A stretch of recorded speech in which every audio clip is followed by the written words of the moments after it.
Well, COVID may be undefeated in 2020, but it's not going to beat the more local sports team this football season. Good evening and welcome to the Friday Night Blitz. I'm your host, Rob Namnum. Now, COVID is also not going to beat the spirit of our athletes here in Southern Colorado. We posted a poll for you to pick our Friday Night Blitz pick of the week, and there was a spirited debate that broke out between Fountain Fort Carson and Pueblo South. In the end, the Vista Ridge Pueblo South game won by a mere 3 points. Speaking of Vista and South, well, it was going to be up to the Colts defense tonight to not let Vista Ridge quarterback Braden Dorman and that Wolves offense fill the sky over Dutch Clark Stadium with footballs. For more on the Wolves and the Colts, we join our lone wolf. We didn't have anyone else to cover this game, so we sent Danny.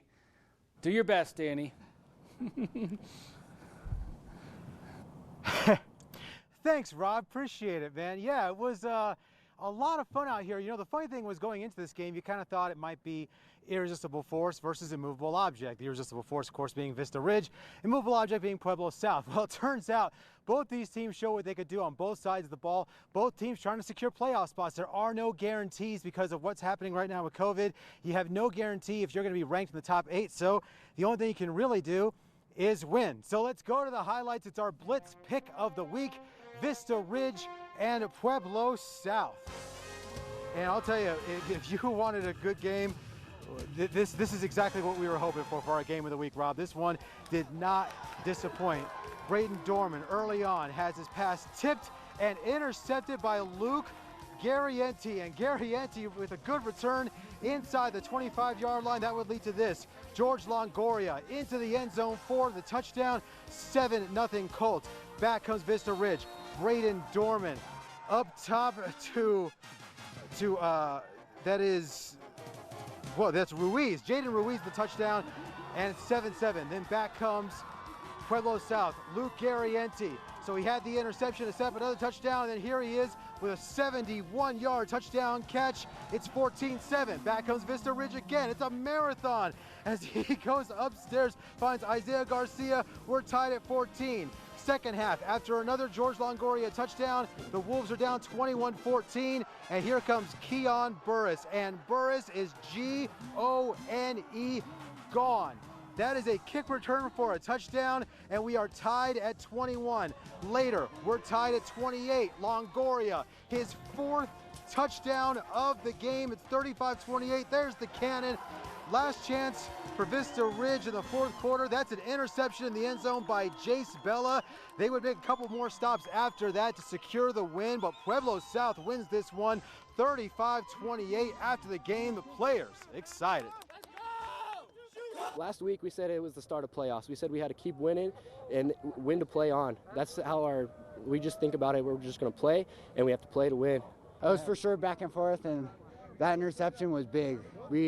He had me man-to-man on him, and thanks to my coach for trusting me, and I just made a play.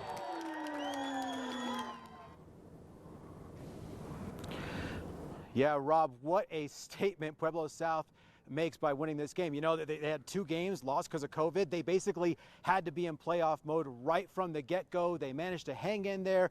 They're going to the playoffs. Congratulations to Pueblo South, and also that Braden Dorman kid and that Vista Ridge offense, something to watch. We'll see what happens to them, but they proved that they're legit tonight. So, Rob, I guess we're going to have a tough choice to make for our player of the game because Longoria had 4 touchdowns and might not have even been the best player on the field today. Yeah, Danny, great job in all sincerity. Great job during the regular season. Now it's time for you to get in the playoff mode, my friend. And how about Pueblo South? Big win tonight. They won the Canyon this year, and hopefully they can win some playoff games. All right, we're calling our next game the rematch. Only 8 days ago, Rampart and Fountain Fort Carson played in a game that was decided by 3 points as the Rams prevailed in that one. Both schools met up again tonight at Guy Berrickman Stadium. Whoever wins this game will be crowned the champs of the Class 4A Southern Conference. Let's get after it. Trojans, Rammies. First quarter, after the first drive stalled for the Trojans, they're forced to punt. Rand Butler tries to one-hand it. Malik McClarity recovers the piggy, and the Trojans were in business. Speaking of business, Q Jones. Oh, look at the footwork. Cuts on a dime, almost gets it over the goal line. It would lead to this. Tule Tavian punching it in. and the Trojans would strike first in this contest. So then they kick it off to Rampart. And the Butler with a little redemption. He's one of the best kick returners in our state. Look at him get outside and look at his eyes here. Ooh, I might have a, well, I'll take it inside the 20. Few plays later, why not? Back to Butler, untouched and in, ties this puppy up at 7. Second quarter, Josh Leist of Rampart boots a field goal, and the Rams would go up 10-7. The Trojans trying to answer Jones. Gonna go up, but he loses the ball, and the Butler's there. He recovers it, so the Rams prevent the Trojans from getting any points.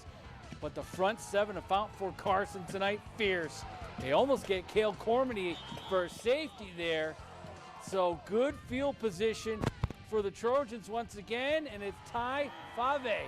This kid is strong. The Trojans win tonight, 33-17, as they win the Southern Conference Championship. Well, plenty more to coming up on this edition of the Blitz, including action between Discovery Canyon and Lewis Palmer.